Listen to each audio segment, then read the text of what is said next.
Hello and welcome to Realms Edge Gaming. In this episode we're going to take a look at the preview show that dropped today for the unboxing of Dominion.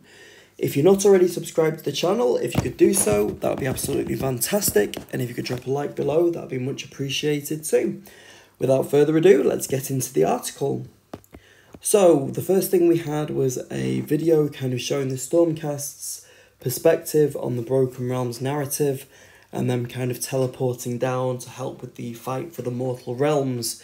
And there's definitely some kind of Raiden vibes going on if you play the Mortal Kombat games. The graphics were really good, and it was a kind of really nice video to set the tone and the scene. Next we had basically a peek inside the box, and you know what, I can't fault for what they've added in. It's definitely jam-packed. Apparently it should be kind of retailing for a similar price range as the Indomitus box up for the box game for 40k. There's loads of things. We've got 21 Stormcast Eternals, 39 Kruelboyz, core book, 24 booklet to get started, 14 War Scroll cards, and 2 Allegiance abilities as well. So first of all, let's check out the Stormcast Eternals. And if I'm totally honest, I think this is actually even though I play Gloomspite Gits, this was my preferred kind of half of the box set.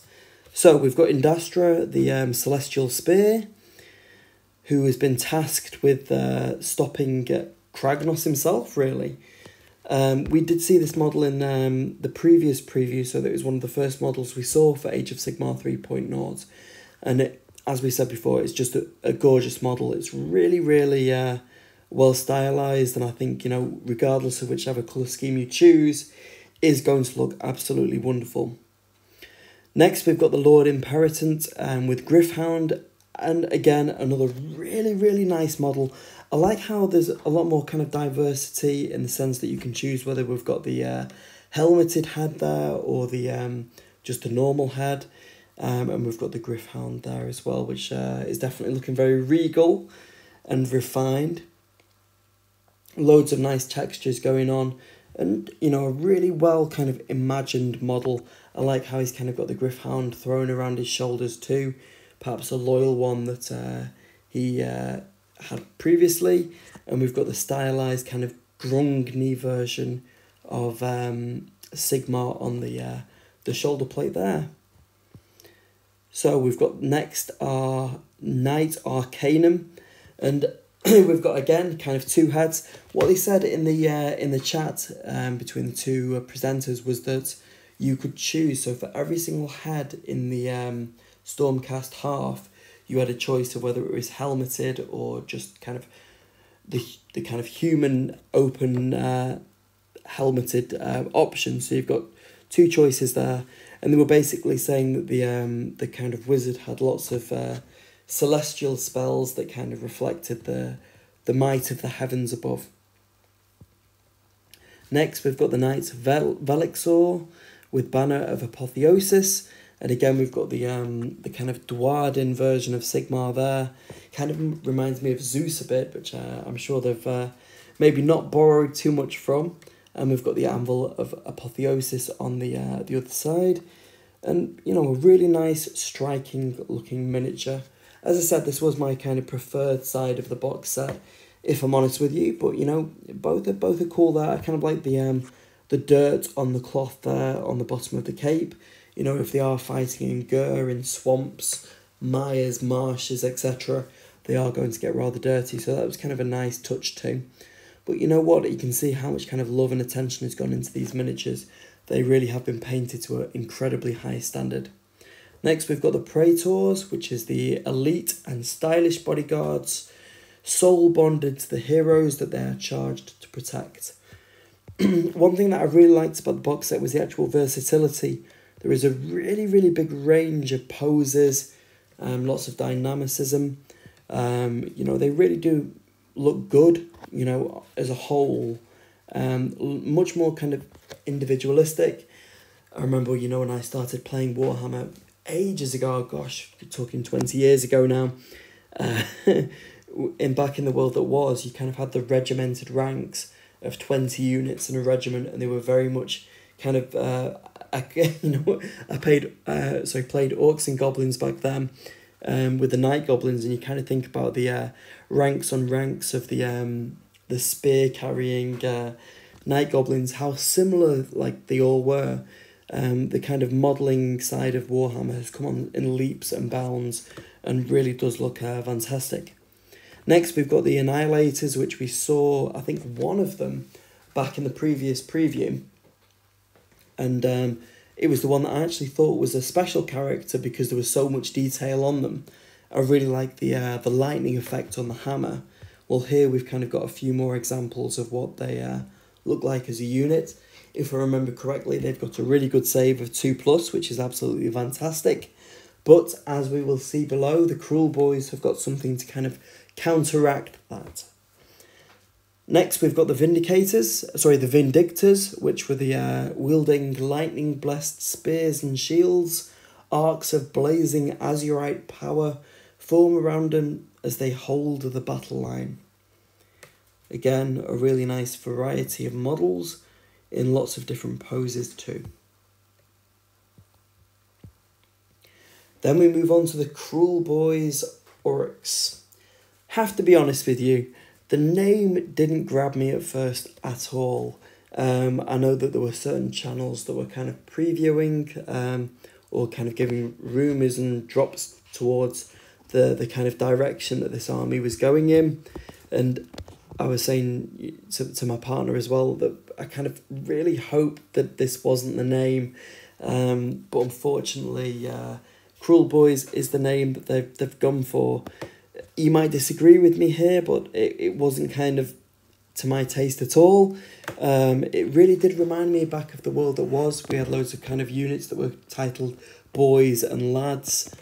As I said, the Stormcast side were my preferred side, but I would love to get your opinions too. If you like this faction title, nothing to take away from the models. I think the models look, on the most part, interesting. But the actual name of the faction didn't grab me at all. So basically, they represent the other half of the twin-headed god. So we've got the Iron Jaws with Gork, or we've got the kind of cunning but brutal side with Mork now. There was a nice trailer, which is well worth a watch if you've not already done so. And it said that they make their homes in bogs, swamps and murky places, especially in Gur. So basically when Kragnos began his rampage, the Kruelboyz took to him like a moth to a flame, and they worshipped him as destruction incarnate. They rise up across the realms to join their kinfolk, and they're bringing some big nasty beasts with them as well. So we've got great Gnashtooth riding on top with a killer boss. It says that they ride a ferocious bog hound into battle. I really like the kind of detail on this. We've got a rumour engine, or quite a few rumour engines to be honest. We've got the kind of hind leg there. We've got the branded mark, and we've got the impaled head as well. So the actual detail is fantastic. It's great. I really like the shield as well. That looks cool too. The actual proportions of the body though is something that I'm struggling to kind of get my head around at the moment. So it looks like they've kind of got a really kind of long torso, but quite short legs. It'll be interesting to get your perspective on it, but it does look a bit disproportionate, in my opinion. The shield looks good. The mount it's riding is interesting too. But yeah, the proportions do seem a little bit out to my view. Next, we've got the Swamp Caller, Shaymin and Potgrott. I did really like this one. This one looked a bit more in proportion and very interesting as well. The Potgrott's a nice touch as well. Looks like something out of the Gobapalooza. And we've got the Gargant skull on his back. It really reminded me kind of the poor man's Volk Mortion. Instead of the sarcophagus, we've got the Gargant skull instead. Then we've got the killer boss with the Stabgrot, kind of going in for the intricate headgear as well. I don't think the Lumineth have got anything to worry about, but we've got that there. Again, I really like the shields. It'll be interesting to see the Stabgrot as well, what kind of keywords they've got. I was really hoping that this wouldn't take the place of the Gitmob Grots, because I've got my fingers crossed that we'll get like a refreshed version of them to kind of match up with the Gloomspite Gits, but we will have to see. I do still miss kind of the Snotlings, the Doomdiver, the Rocklobber, the Spear Chucker, and the Snotling Pump Wagon as well. But you know, further down below, as we kind of get into the meat of it a bit more, there is something that I think might replace the Spear Chucker, so I'm not really sure how the Gitmob Grots will kind of fare. I know that Snarlfang's Rippers have had some of their keywords replaced as well, which is not looking great for the Gitmob is what I'll say. But we'll have to wait and see. I'd love to get what you think below as well on that. Next, we've got the Merknob with Belcher Banner, which is holding aloft icons wrought in the form of Kragnos.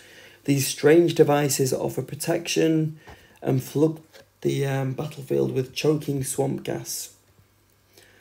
Now, during this rumour engine that they posted kind of in the build-up to the release of Dominion, loads of people thought this was Nurgle because of the maggot on the tongue, but it doesn't appear to be so.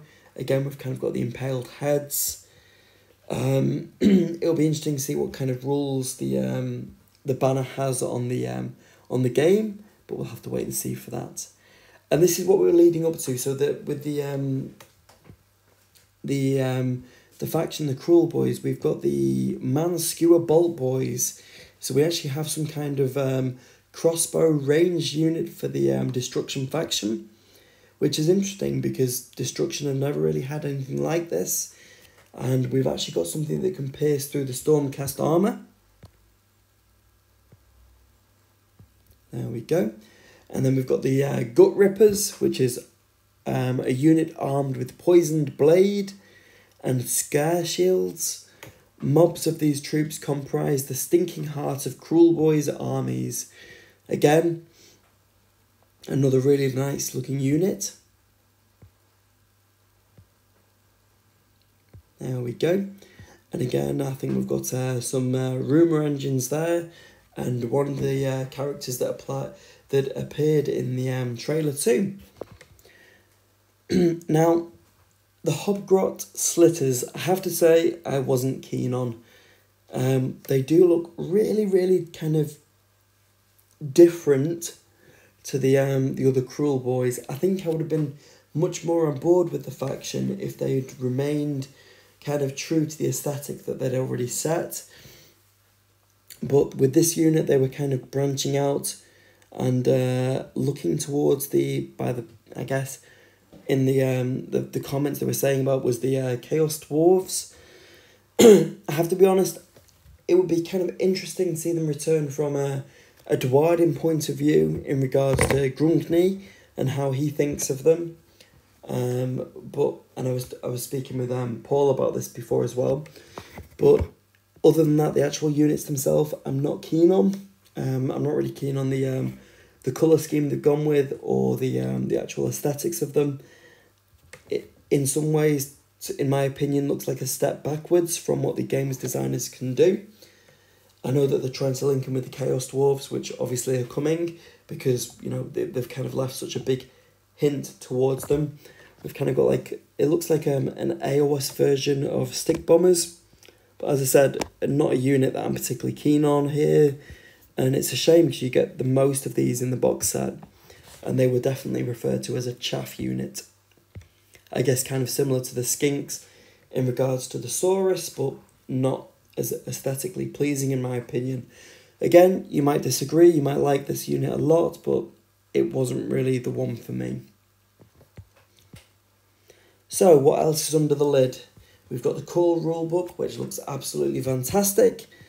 We've got the War Amberstone Watch and the best rule set ever. So this was a really cool video with Nick from Warhammer TV, and it was really funny as well. I think it might have featured James' Workshop, but it was funny. It was basically saying how kind of heroes are more important than ever, so are monsters, and you know, there's going to be a lot kind of going on under the hood, which is going to be explored in the kind of forthcoming weeks for Age of Sigmar 3.0. And then we had what's next after Dominion. So we've got a longbow. Now that looks really, really cool. I really like the kind of dynamicism of the Griffhounds as well. They look really kind of fast-paced. Great pose, great model, lots going on. I like the typical Age of Sigmar foot on a rock to show that you're importing character pose. They look great. And then we had the Stormstrike Chariot, and this didn't grab me at all. It looked really kind of simplistic, but not really in a good way. Very much kind of a Roman aesthetic. I kind of expected more. And I think part of it, I mean, it's tricky because we literally are getting kind of one angle here. I thought we get the Griff Chargers in a more kind of dynamic pose. They look like they're going for a stroll more than anything, to be honest. They don't really look like they're kind of charging or going particularly fast. And it just, yeah, it doesn't really grab me much. It kind of reminds me back of the world that was, the kind of chariots that we had there, back with the Beastmen and things like that. And the, you know, like the Orc Boar Chariot, it just looks really ponderous, slow, like they're not really kind of charging or anything. It just didn't grab me in the slightest.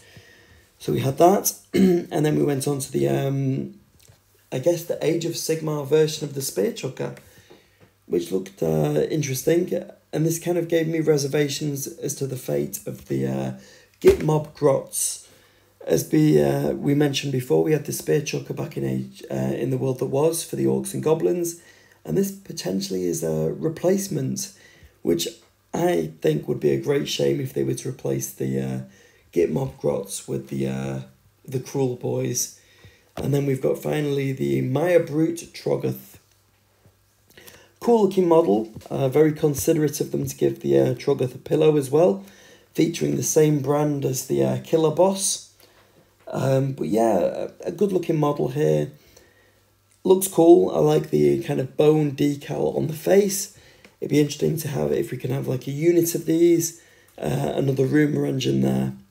So we've got finally a book called Dominion, and basically some information that this will be kind of covered in later issues on Warhammer Community. But guys, I'd love to get your opinion below. What did you think of the preview show? Did you enjoy it? What are you looking forward to the most? And yeah, will you be picking one up? I'm not sure if I will be. It might be a case of picking up the rulebook instead. I think there are other kind of factions that have grabbed my attention a bit more, but I'd love to get your opinion below and tell me what you think. Thanks very much for joining me, and I'm looking forward to speaking with you in the comments below. Goodbye.